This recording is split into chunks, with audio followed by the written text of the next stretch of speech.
Hi mga karag-karag, welcome back to my vlog. Shh! Kung manuka ka!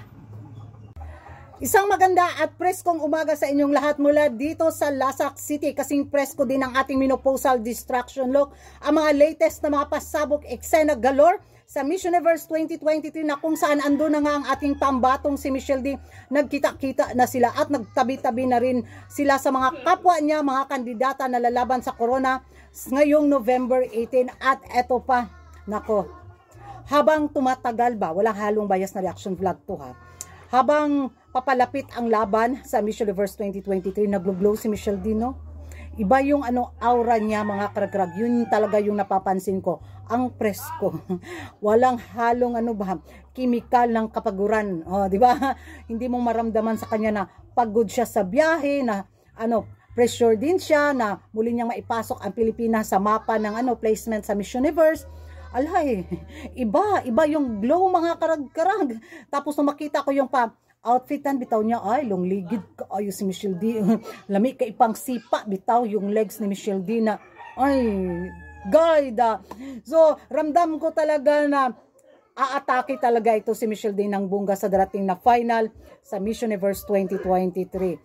At nung magkatabi-tabi bitaw sila sa mga ibang kandidata mga karag-karag, hindi natabunan ang beauty ng ating pambato. Umanga talaga yung pagiging oriental beauty niya. Di ba?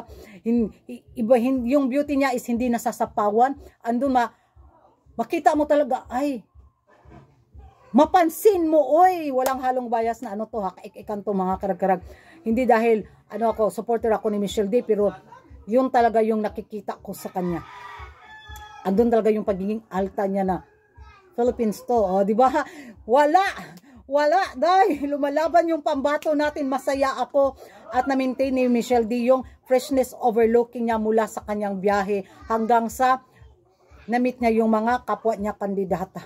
Iba ang atake ng isang D sa taon na to sa Miss Universe 2023. Umasa ako na ma-maintain ni Michelle D ang energy na to dahil in fairness mga karag-karag, napahanga ang mga Latinos na mga chismoso kay Michelle D. Base sa mga nababasa kong komento bitaw sa kanila mga beauty pageant pages na si Michelle D daw, iba daw yung karisma ng Pilipinas sa taon na to. Di ba? So habang nagbabasa ako sa kanilang komento ba, good feedback yung natatanggap ko, hindi negative.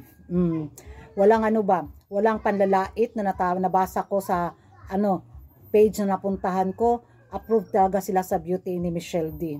Ay, excited to mga karag-karag at